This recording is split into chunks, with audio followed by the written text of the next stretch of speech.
Hello and welcome to the first ever solo seismic cinema podcast. I'm Colin, and Paul is unavailable this week due to being involved in an intense bowling competition. I decided to press ahead and review Ahsoka episodes 1 and 2. So without further ado, put your feet up on Sabine's speeder bike, grab the map to Thrawn, and prepare to wish you'd rewatch Rebels for the next half hour. Our slogan is I've probably not seen it, and Paul has watched it in the wrong order, although Paul has watched it in the right order because he finally watched Rebels after months of me trying to convince him to. Our vision as a podcast is to help promote as many independent podcasters, writers, directors, and authors as we can. And if you would like to come on our podcast and tell your story, we'd love to have you on. You can find us on social media on Facebook, X, or Twitter, Instagram, Threads, and TikTok. And we would love it if you could follow us or subscribe to us on YouTube, Spotify, Apple Podcasts, and all the other places where you listen to your podcasts. Okay, our most recent podcast that we did was a kind of relaunch episode, live stream, where we talked about what we've been watching recently and our plans for the future. Unfortunately, where our Suits episode wasn't able to go ahead, but that's maybe one we can revisit in the future. Before we get into the main review, I'd just like to talk about some seismic statements. So, some facts that I did some great research to get by going on IMDb. But I thought I'd just share a few facts about the show just before we get into it. So the first one is Ahsoka's ship, which is called T61974, is very close to Dave Filoni, the director's birthday, which is the 7th of the 6th, 1974. The next seismic statement is that Clancy Brown, who voices Ryder Asadi, who is the kind of mayor of Lothal, one of the main planets in the episode, he reprises his role after voicing him in Rebels. He also voiced characters such as Savage Opress, who's Darth Maul's brother in the Clone Wars, and Burg, which is the kind of devil-like creature in Mandalorian Season 1, Episode 5. Seismic statement number 3. The droid in the E-Wing, which is the spaceship that was chasing Sabine on Lothal, is actually modelled after the 1977 Kenner R2-D2 action figure. Number 4, 18 minutes and 21 seconds in, Chopper, don't quite know how he does it, but apparently he says that he's got a bad feeling about this, which is the classic Star Wars phrase. And the last seismic statement is that you can see a Purgle, which, if you've seen Star Wars Rebels and actually Mandalorian Season 3, it's a giant flying space whale.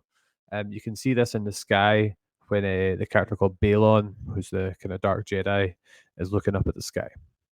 Okay, so those are the seismic statements, just to give you a wee flavour of some of the background information about Ahsoka.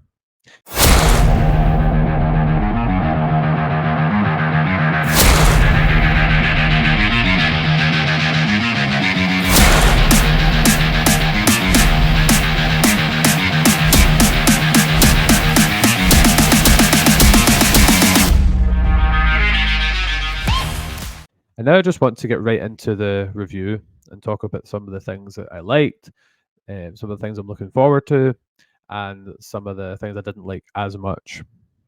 Okay, so the first thing I just want to talk about is the adaptation. So, being a big Star Wars fan and having seen all of Clone Wars and all of Rebels, it was really interesting to see how they would convert into live action.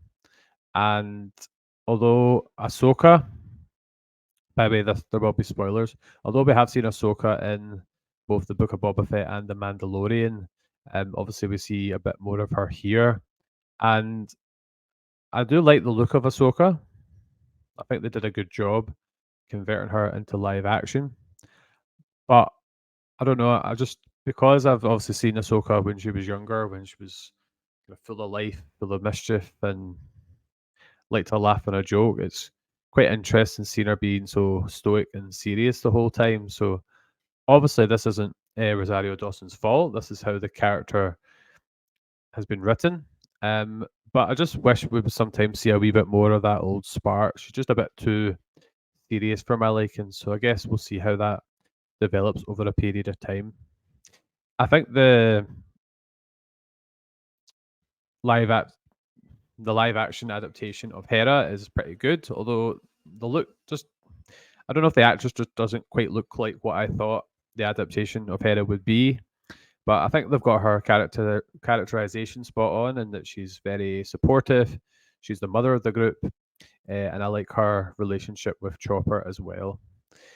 Chopper, he's obviously been in live action before. He was in a brief shot in Rogue One, and I think they do a great job bringing him. I think he looks perfect in live action. Obviously, easier for a droid, but just his humor is great. Just like throwing the tracking device and his kind of thumbs up, and just his kind of mischievous nature, which we know from Rebels.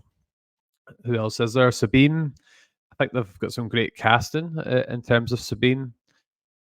Obviously, she's got the longer hair at the start, and then she does the Kanan style cutting off of her hair.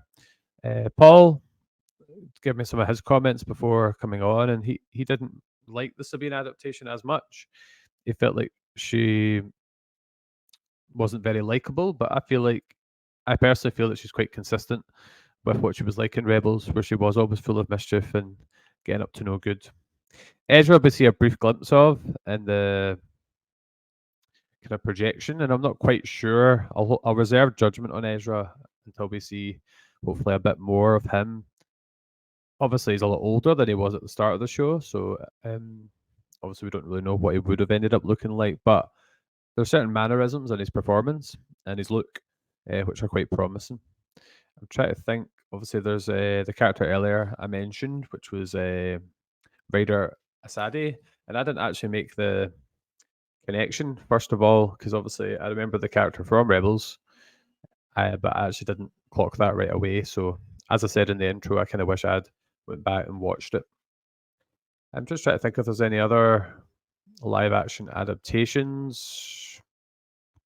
Obviously, Zeb we saw in Mandalorian season 3, and hopefully he makes some kind of appearance. We're obviously going to see Thrawn. Probably, I don't know when. Will it be the next episode or the one after? But we'll see from there. Okay, so moving on to the plot, and so a wee bit of a mixed bag for me. Like, I think it moves quite quickly. So I think they're quite quickly getting to the main focus of the season, which is to go and find, well, the baddies want to find Thrawn, the goodies want to find Ezra. I think that's going quite quickly. There was a couple of scenes where I think there's Ahsoka and then Sabine, they're solving a puzzle. And I feel like that maybe dragged on a wee bit too long. And I found myself losing interest a wee bit. But that wasn't a major thing. My main issue I've got with the plot so far is the whole idea of the map, because I feel like from Force Awakens and the map to Luke Skywalker, I feel like we've kind of done that to death. So I kind of wish they'd went a different way of finding Thrawn and Ezra. Although because I've seen Rebels, I understand that he did go off into the kind of unknown regions and they had to find a way to get him back. But I just feel like it feels a wee bit repetitive in terms of the Force Awakens. I'd love to hear listeners' views on that and whether they agree or disagree. Another big thing, and it's quite a well documented thing, it's the fact that characters keep getting stabbed by lightsabers and surviving. So it was the Inquisitor and the Obi-Wan show survived, the Grand Inquisitor, and also this happens to Sabine in this episode. So the lightsaber goes right through her. And we know she's not going to die in the first episode because she's such a major character, but there was just no suspense for me because I knew that she was going to live. And it does cheapen moments like Qui-Gon's death in Phantom Menace when it's like, well, why did Qui-Gon, who's considered one of the most powerful Jedi of all time, why was he dead? And Sabine, who's got no real force abilities, as was highlighted in this episode, is able to survive. So that's something that bothers me, and I don't really think that's something they can rectify. I just feel like there was absolutely no way they were going to kill her off in the first episode. I do like the interactions between the characters, and again, and this is something I'll come back to, is that if you've seen Rebels, there will be a lot of heartfelt moments, I did feel there was a few scenes that made me feel quite emotional about the characters, particularly when you see the mural of the main cast of Rebels, and yeah, it's just that is a something that's going to become a big criticism because I wasn't sure how people who haven't seen the Rebels show would feel about this show, and I think they would be quite lost because you wouldn't really understand the connections between the characters. You wouldn't understand like who Ezra was and why he was important. My dad watched the first episode and he quite enjoyed it. I wasn't sure if he would because I felt like not having that background knowledge might have hurt it a wee bit. There's obviously the other bit that we weren't aware of. Obviously, you see Sabine getting taught by Kanan in terms of the lightsaber style, but you find out that Ahsoka was actually a master to Sabine, and then that this relationship broke down, and this is obviously rectified in the second episode where they kind of agreed to work together again. And that was quite a surprise because although Sabine's a great warrior and has shown prowess with the lightsaber, the other droid, Hu Wang, who I'll come back to later, voiced by David Tennant, he said that she's basically got no power in the Force, which, like, can you be a Jedi without having powers in the Force, or is that just somebody using a lightsaber? There were similar things said when Finn was using the lightsaber in Force Awakens, but it's been confirmed that Finn is actually Force sensitive and might come back in the new sequel movie that's been mentioned. So that's just a few things I think are worth considering with regards to the plot and the characters. Um, the other thing I highlighted was the music, and the music is by the same person, Kevin Kiner, who did the music for Clone Wars and Rebels, and I think it's a real strong point of the show, and it really does increase the stakes in the episode. I forgot to mention the two kind of dark side force users. They're introduced in the first scene as well, using a Jedi craft, but it becomes quickly obvious that they're not Jedi. But they don't quite seem like Sith either. Their lightsabers aren't pure red; they're more kind of verging on orange. And when Huang looks at the lightsabers, he realizes it was one that was built by a Jedi. So the character, I'm just looking up Balon, he obviously used to be a Jedi. So it'd be interesting to see what his backstory is, if he has any connection to Ahsoka, and where he kind of fits into the main part of it.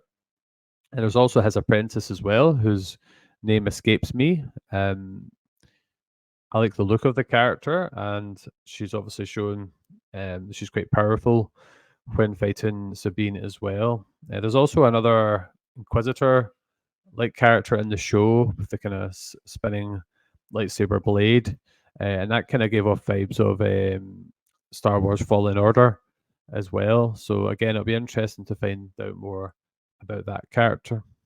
In terms of the action, I feel like it was well, as I said, well paced, and that there wasn't like scenes too many scenes where there wasn't enough going on. So you had the scene with the rock music where Sabine's getting pursued through um I forgot the name of the place, Lothal. So that's quite good. Quite funny as well. Obviously, she's got some kind of relationship with the drivers who were trying to arrest her. And there's the scene with the lightsaber fight at the end of episode one. There's the other lightsaber battle with the kind of Inquisitor-like creature featuring Ahsoka. There's Ahsoka with the droids. So I definitely think there's I really like the scene where Hera and Chopper are in action when they're trying to get the map back as well. So I feel like the action was good. I feel like it's a well produced show. And so far it does seem stronger overall than Obi-Wan and probably Mandalorian season 3, maybe 2 at a push. I would say Mandalorian season 1 and or are stronger.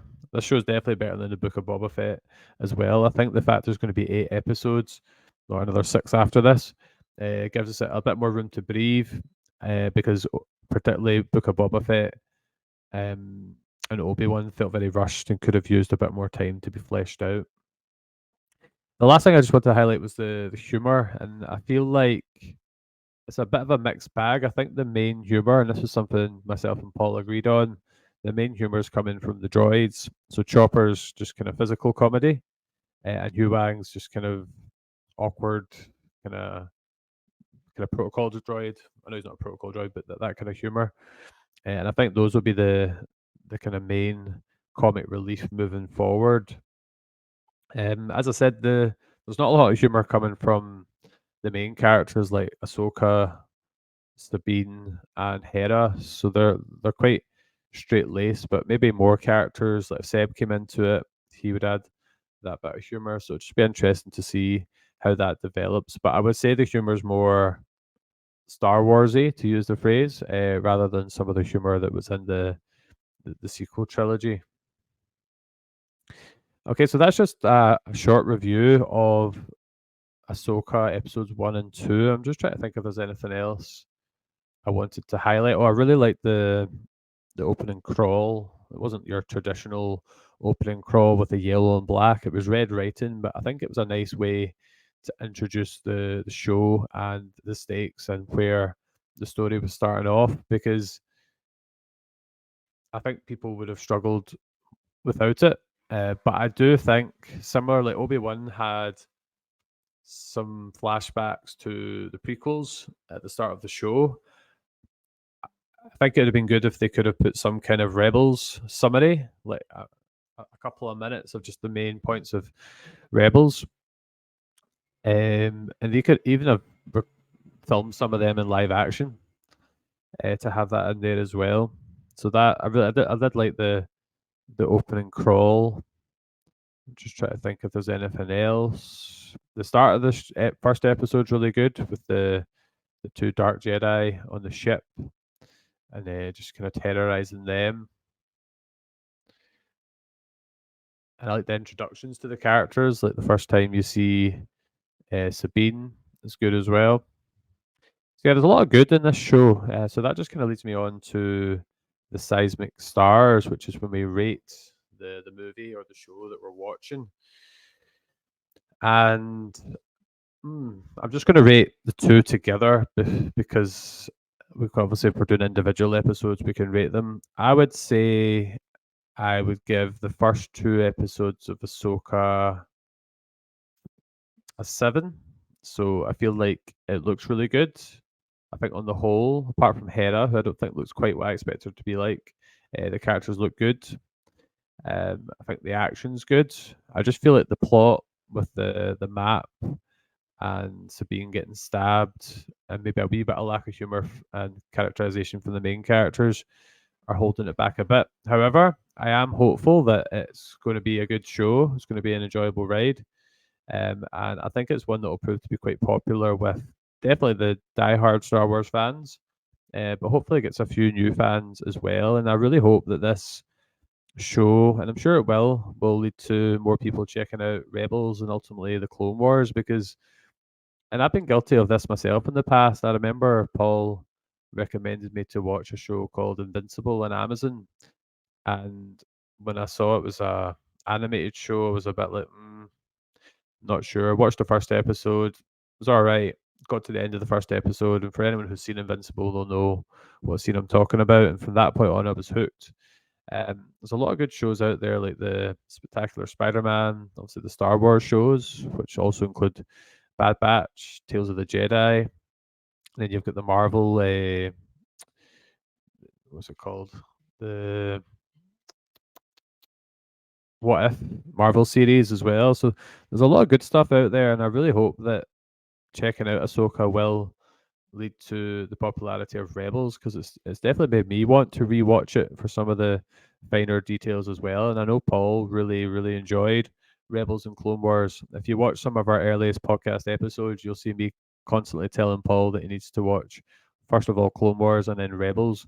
And actually, now that I'm thinking about this, I think it'd be good to have an episode, Paul.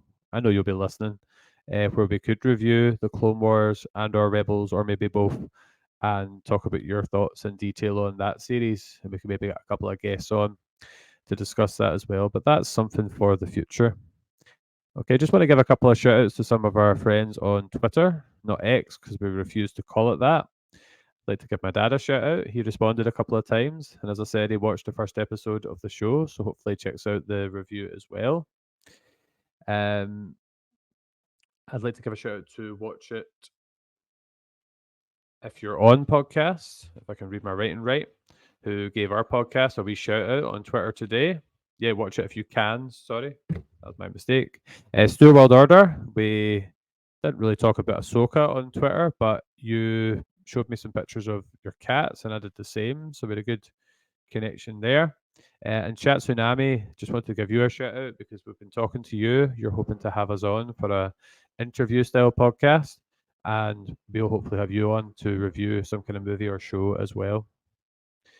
Okay, and just to finish off, I just want to remind you that you can find our podcasts operating on Facebook, Twitter, Instagram, Threads, and TikTok.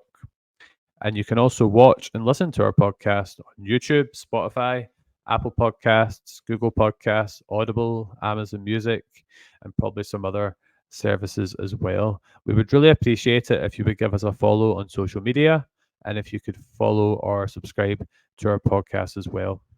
We love having guests on. So if anyone would like to come on to the podcast and talk about some work that you do, whether it's a book or a script or just your own podcast, we would love to have you on to talk about that. We always love hearing people's stories. Or if you'd like to come on as a guest and review our show with us or get back to some of our old school rankings, we would love to have people on. We've had a lot of great guests on and made a lot of good online and in-person friends as well.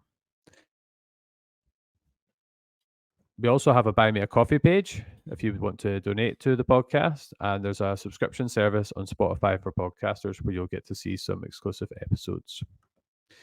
Okay, one last thing, just to leave you thinking. We have been considering doing a wee bit of a football element to our podcast because we're big football fans. And although us UK football fans don't agree with it being called soccer, it does fit really nicely with our name. So we are hoping to maybe do some seismic soccer content over the next wee while. So watch this space. Okay, next week, Paul will still be heavily involved in the bowls competitions. So I am likely to do a review of Ahsoka episode 3. And then from that point onwards, we will move on, whether it's continuing to review Ahsoka or moving on to a new series or a new movie or, as I said, some kind of football content. So this was my first ever solo podcast, not as long as our usual ones, but I feel like I did okay. I'd love to hear some feedback, whether you think this format worked well, what we could do to improve, and your thoughts on Ahsoka and how it ties into Rebels, your hopes for the show moving forward, and whether you agree or disagree with some of my takes. So I'd just like to thank you from myself and from Paul if you've listened or watched this episode, and we'll see you next time.